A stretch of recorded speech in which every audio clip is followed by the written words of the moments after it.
Serious note in life, I think जो मेरा time था as a single mother at that point, but उसमें मेरे पेरेंट्स का भी हाथ है कि उन्होंने इतना फ्रीडम और इतना कॉन्फिडेंस दे के रखा हुआ था। हमने कहा उन्होंने और दानिया के लिए एक बहुत मजे की बात जो आई एम श्योर लोगों को शायद ना इतना पता हो, she started with the production management. ये प्रोडक्शन के मतलब प्रोडक्शन मैनेज करती है बिहाइंड द कैमरा। तो उसने वो इतना मुश्किल काम किया हुआ है कि एक्टिंग तो फिर इजी हो जाती है बाद में। But that was what I wanted to start, like हमारे यहाँ लोग जाते हैं acting school. Even you worked for Ijaz भाई आल्सो। सबसे पहला मैंने काम इजाज भाई के साथ किया था, उनकी प्रोडक्शन मैनेज की है। ओके, जबरदस्त। कभी किसी ने आपके एतमाद को ठेस पहुंचाई और अब आप किसी पर भरोसा करते हुए 10 बार सोचते हैं?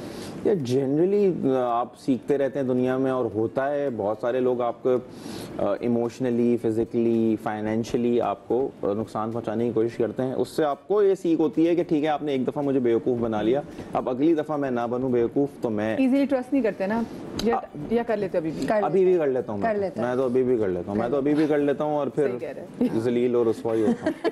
और हम श्योर तुम भी करती हो, तुम भी करती हो। तो आप बता दानिया। आदि को पता है इस वाकये का। हम तो सड़क पे चलते हुए रोते को भी घर उठा के ले आते थे, वो अपना रोना रोता था। लाइक लिटरली एक लड़की थी जो मुझे मिली और उसके हाथ में वो कुछ किताबें थी, कहती ये है देखिए मेरे साथ ये हो गया, अब मैं तो सिर्फ अपना कपड़े चेंज करवा दे। मैं कहा आज हो, रात को एक लड़की हम घर ले गए उसको, अननोन। मैंने ऐसा बहुत किया है। ये तो वो वाकया है जिसके बाद मैंने कहा दानिया बस। अच्छा, आगे फिर घर आप उसको लेके? मैं घर ले आई, मैंने उसको कपड़े दिए, उसको नहलाया धुलाया सब। उसके बाद मैंने कहा आज रात गुजार लो, कल चली जाना। कल उसने एक दिन और मांगा, फिर परसों एक दिन और मांगा। अब हम काम पे भी जा रहे हैं लेकिन उसके लिए ऑर्डर करके हम भिजवा रहे हैं। वो सेटल हो गई। फिर हम उसके हाथ पैर जोड़ें कि भैया देखो हमने तो तुमको आसरा दिया था, अब नेक्स्ट क्या? कहती नेक्स्ट तो कुछ नहीं, असल में मसला ये कि मैं तो आइस एडिक्ट हूँ, तो मुझे तो विड्रॉल्स हो रहे हैं, आप मेरी हेल्प कर दें। हमने कहा हे राम क्या करूँ? उसको हेल्प भी किया सॉर्ट ऑफ, यू नो। बात करें वो फिर आपकी अभी घर है कि चली गई है? नहीं अल्हम्दुलिल्लाह चली गई, अल्हम्दुलिल्लाह चली गई। लेकिन ये तो मतलब एक्सट्रीम केस बता रही हूँ। लेकिन ऐसे मैंने हाथ चलते फिरते बड़े लोगों को किया, उन्होंने हमारा बड़ा आगे नुकसान किया। पर फिर इट टेक्स टाइम। मुझे तो ये डर था घर जाते साथ गन चंदा निकाल लेती। बट इट टेक्स टाइम, पता है। उसके बाद फिर मुझे बड़ी गिल्ट होता था किसी को हेल्प ना करते हुए कि क्या पता ये जेन्युइन है और मैं इसको हेल्प नहीं कर रही। एक एक्सपीरियंस खराब हो जाता है। अब जैसे जनरली हमारे यहाँ एक लोगों का जो नॉर्म बन गया है कि एक्सीडेंट हुआ अगर कोई आदमी होता है रोड पे बाइक का, तो लोग अब उठाते नहीं है, कहते हैं यार वो जो होश में आने के बाद उन्होंने कहना है कि इन्होंने मुझे मारा था। इस तरह के एक्सपीरियंसेस लोगों के हुए हैं, कहानियां लोगों ने सुनी है। तो किसी को जरूरत भी होती है ना, तो वो बेचारा। इसी तरह आई डिड हेल्प। एक बेचारी फीमेल थी जो डोमेस्टिक हेल्प होती है, यहीं पे हमारे डिफेंस में वॉक क्रॉस कर रही थी, गाड़ी मारती, वो चली गई, मुड़ के भी नहीं पूछा। मैं तो अभी एयरपोर्ट जाना था मुझे, खैर मैं रुकी, मैं उसको हॉस्पिटल तो ले गई। हॉस्पिटल वालों ने भी कहा आपने कर लिया, ये सब कुछ बेस्ट है, अब आप जाएं यहाँ से। मतलब उन्हें भी पता है कि ये चीज कितना। लेकिन सैडली क्यों हमने ऐसा माशरा बना दिया है, क्यों हमने ऐसा एक नॉर्म बना दिया है कि जब नेकी करने के बाद आपको उन चक्रों में फंसना पड़ेगा, रिश्वतों के, सोर्सेस के, कि आपको यहाँ से निकलने के लिए भी अब 10 फोन करने पड़ेंगे। यार मैं तो एक आदमी को रोड से उठा के हॉस्पिटल लाया, उसके बाद जो आपके चक्कर लगते हैं, फिर मुझे ये साबित करना पड़ेगा कि मैं क्रिमिनल नहीं हूँ या मैंने ये एक्सीडेंट नहीं किया। ये क्या बात है यार? जिंदगी का अब तक का सबसे मुश्किल फैसला? जिंदगी अब तक मुश्किल फैसला, सबसे मुश्किल फैसला। वाह यार, आई डोंट नो, मैंने जिंदगी में कभी कोई रिग्रेट ही नहीं किया। मुझे नहीं ऐसा लगता कोई मेरा जिंदगी का मुश्किल फैसला है। मैंने हमेशा जो कुछ भी किया है वो एंजॉय किया है, बगैर सोचे समझे किया है, और बाद में उसके कॉन्सिक्वेंसेस और चीज़ें देखी हैं। लेकिन उससे पहले मुझे ऐसा नहीं लगता कि यार ये जो करने जा रहा हूँ ये बहुत मुश्किल होगा, मैं कर लेता हूँ, बस गो विद द फ्लो। कोई ऐसा मुश्किल फैसला जो आपने ज़िंदगी का जो आपको है कि हाँ ये मुश्किल था मेरे लिए? रिग्रेट तो नहीं करती, बट फर्स्ट डिवोर्स वो मेरे लिए वाकई मुश्किल था। तब मुझे रियलाइज़ हुआ कि हम कह देते हैं ना इतना मुश्किल है तो तलाक ले लो, उस वक्त आप कहते हो अच्छा ये सोशल प्रेशर्स और हाँ, बट उसके अंदर फिर अगेन वही मम्मा फैमिली की जो सपोर्ट, पहले तो बताया ही नहीं था for the longest time, when I did तो मम सेड कि ठीक है आपने कर लिया ना सब। And if you feel comfortable तो आई एम वेरी कंफर्टेबल। तो आप रीजन उसमें बता सके आपने जो शादी में डिवोर्स आपने क्यों ली थी? Only if you feel comfortable. I am comfortable. Why I always talk about it. I'm open is कि it will help other people ना. So the thing is initially कुछ चीजें नजर आई, but थोड़ा सोचा कि you know आप जैसे होता है ना प्यार देते हो सब सही हो जाएगा. You have kids involved also. But वो चीज खराब से खराब होती गई and then he got onto drugs हल्के हल्के करते करते करते वो फिर ज्यादा भी होते गए. But I will also tell you something I've learned. Drugs एक बहाना होते हैं. अंदर का आदमी आपका वही निकल रहा होता है जो आपके अंदर है। सो वो चीज़ बहुत मुश्किल हो गई थी, बच्चों के लिए भी बहुत मुश्किल हो गई थी, सर्वाइवल बहुत मुश्किल हो गया था। एस्केप भी होता है मुझे लगता है पर्सनल अपनी अपनी जिम्मेदारियों से एस्केप लेने के लिए मेनली वो वही था, because even after I took a separation it was said कि यू नो कि हाँ ये जिम्मेदारी। शादी से पहले पता था that he is into drugs? नहीं, he was not into drugs, socially आहिस्ता आहिस्ता, हाँ वो जो हल्का फुल्का नहीं आजकल हर कोई भाई चरस पीना है फलना पीना है करते करते करते वेंट टू हेरोइन। ओके, सो और इफेक्ट देखो बच्चे इफेक्ट होते हैं तो हम इफेक्ट हो जाएंगे। हाँ, तो वाज ही अब्यूसिव? वेरी वो फिजिकली एंड मेंटली दोनों अब्यूसिव थी, because then you know he was not earning, I was the one who was earning, फिर कहाँ से आएंगे पैसे, फिर उसके लिए फाइट करना, अगर आप उसके लिए स्टैंड लें तो आगे से फिर वो होता है, फिर उसके अंदर ये भी होता है कि जितना आप डिफेंड करेंगे उतनी ज्यादा होती रहेगी आगे से। सो वो एक मुश्किल था, ये भी सोचना लड़कियों के लिए वाकई तरह मुश्किल होता है। मैं थोड़ी सी ब्रेक वापस आते हैं तो एक तरीके से बच्चे तुम ही पाल रही हो।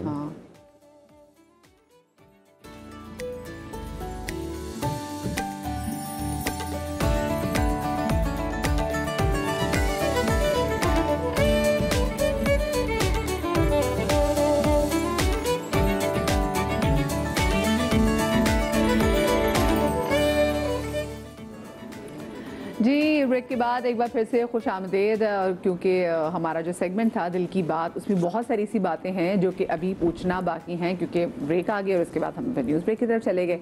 तो हम अभी भी वही बात है ना, जो बोलेंगे सच के सिवा कुछ नहीं बोलेंगे। और एक एक्सपीरियंस के हवाले से बात कर रहे थे, नवीद के लिए बड़ा एक मुश्किल एक्सपीरियंस था जो अपने फादर के हवाले से भी बताया कि किसी के लिए पेरेंट्स का जाना इज़ नॉट ईजी, और फिर आपने अपनी डिसीजन के हवाले से बताया। अच्छा, फिर आपने जब एक दोबारा से मतलब थैंक गॉड कि आपने सोचा कि मैंने दोबारा से अपनी लाइफ शुरू करनी, बिकॉज यू वेरी यंग, सो आपके बच्चों ने इस डिसीजन को कैसे लिया? टाइम बहुत था ना, because firstly my mother said दानिया हो गया, कर लिया, पता लग गया क्या होता है, नाउ डोंट वरी। तो एक तो वो प्रेशर नहीं था। फिर when I met with my current husband at that time, एक अच्छा इंसान था, ठीक है। So before even we thought of taking it further, हमने पहले बच्चों को इन्वॉल्व किया। सो वो इतनी हो गई थी कि बाद में बच्चों ने कहा कि मम्मा आप कर लो शादी, और क्या चाहती हो। क्यों, यानी कि बच्चों से इतनी दोस्ती थी कि बच्चे भी, और अच्छी बात है बच्चे सोच रहे थे, तो जरा मुश्किल है आपके लिए, ऐसा नहीं हुआ। And how was it for him, for your husband? ये तो वैसे उन्हीं से पूछना चाहिए। नहीं, but it is actually a very good companionship, good family system. और मतलब ऐसा है कि you know with him I think वो जो एक फॉर द लॉन्गेस्ट टाइम है सिंगल मदर जो रिस्पॉन्सिबल एक लाइफ गुजारी है, with him I can let go, वो रिस्पॉन्सिबिलिटी ले लेते हैं। अभी जैसे मैं गई हुई थी रियलिटी शो में, the kids were with him, और अच्छा, आजकल वायरल होने के लिए कंट्रोवर्शियल कंटेंट बनाना या कंट्रोवर्शियल स्टेटमेंट्स देना आपको लगता है ज़रूरी है?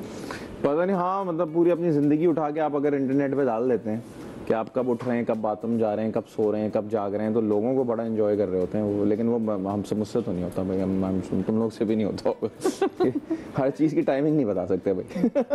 बताइए, कंट्रोवर्शियल आपको लगता है कि कंटेंट बनाना ज़रूरी है to be in the game? हाँ, आई थिंक, क्योंकि मैसेज को पसंद आता है। हाँ भाई, वो पसंद आता है, क्योंकि आई थिंक सबके इतने मसले चल रहे हो कि चलो इसका भी मसला नजर आया, इस पे बात करते हैं। तो जैसे मैंने भी एक दो कमेंट्स वैसे ही दिल कर रहा होता है, बंदा कर ही देता है, तो और भी अच्छे अच्छे करते हैं, लेकिन वो कोई एक फसादी कमेंट अगर हम डालें तो उसी के ऊपर फिर सारे टैबलॉइड्स बन रहे होते हैं, तो हमें समझ आ गया हमने करना ही छोड़ दिया ना। बच्चे अभी देखो मेरे 15,000 पौधे लगाए, किसी ने बात नहीं की, पर मैंने ये चीज कर दी तो लोगों ने बात कर दी। एग्जैक्टली यही होता है, यही होता है। वो एक काम या चीज जो आपको लगता है कि काश मैंने पहले कर लिया होता?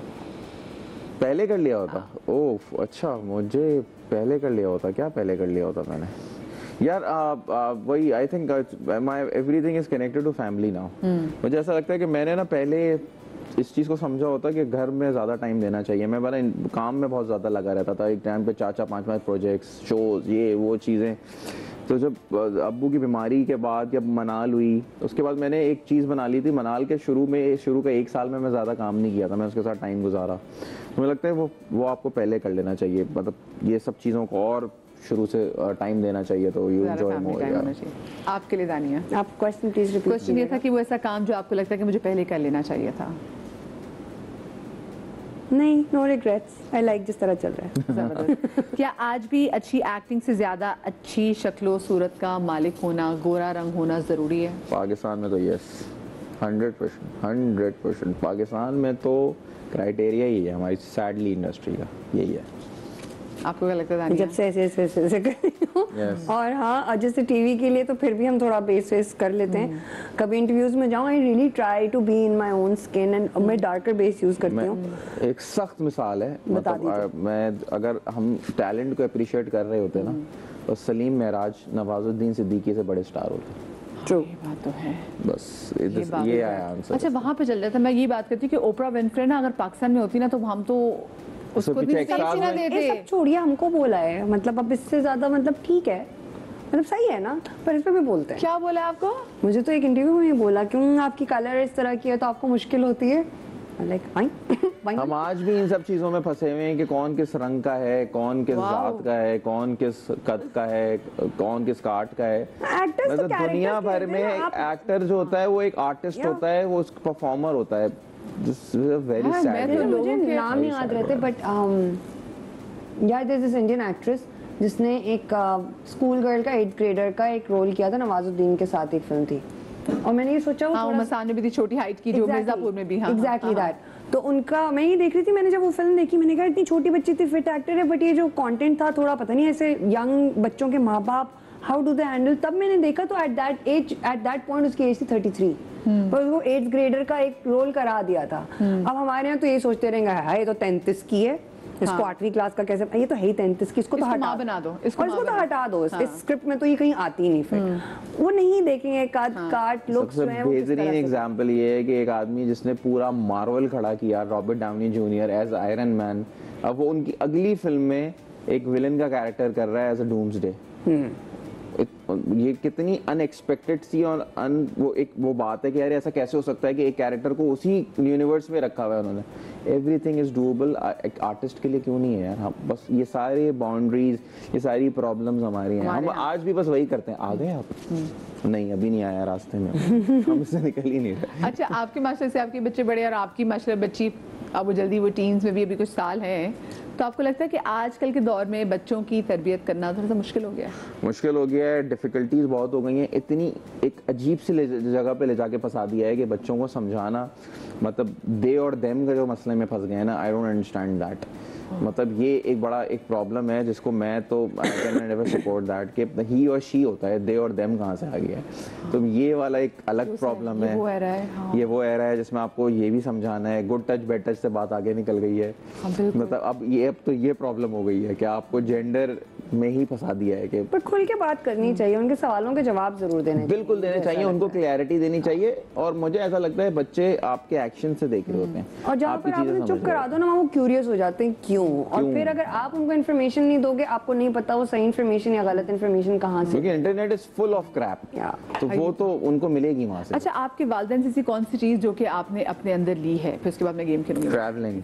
अब्बा हमारे बहुत पीआईए में तो घुमाते थे, तो वो मुझे उनसे मिली है, मैं बहुत इंजॉय करता हूँ घूमना। आपको उसी क्या चीज़ है जो पेरेंट्स की आपके अंदर आई हो? मेरी मदर से आई हैं बहुत सारी चीज़ें, मुझे ऐसा लगता है, और इसके अंदर आई थिंक एक तो यही है कि नो मैटर जितनी भी वर्किंग वुमन एनीथिंग, वो जो एक फैमिली वुमन वाला एक मेरे अंदर है, वो मेरी अम्मी से आया है। I will always be that. और तुम अब तुम भी जवाब दो। हाँ, आप भी जवाब दो। मैं भी जवाब दूँ? मुझे लगता है कि मैं कोशिश करती हूँ, लोगों को शायद ना लगता है, बट मुझे लगता है मैं जो ह्यूमिलिएशन, जो मेरे ह्यूमिलिटी जो बोलते हैं, हाँ। वो शायद मेरे अपने अब्बू से, और अम्मी से, मुझे और लगता है- अम्मी से ये आया कि मेरी अम्मी के मुंह पे ना कोई फिल्टर नहीं था। अगर मेरी अम्मी को कोई चीज़ अच्छी लग रही है तो अच्छी लग रही है, अगर उनको कुछ अच्छी नहीं लग रही तो वो ना भी बोले ना, तो 1500 किलोमीटर से उनके चेहरे से पता तो चलता मैं है अम्मी कि से she's एक not और happy। चीज भी आई है कि जिस तरह से तुम जाके कलाम और चीजें पढ़ती हाँ, हो, बिल्कुल बिल्कुल। ये मेरी अपनी अम्मी से, चीजों में मेरी वो अम्मी तुम्हारी नात अम्मी खान से- थी, तो मैं हाँ, अपनी नात खान, मर्सिया खान, तो हाँ, ये तो मेरी अम्मी ने मुझे घुट्टी में दिया है।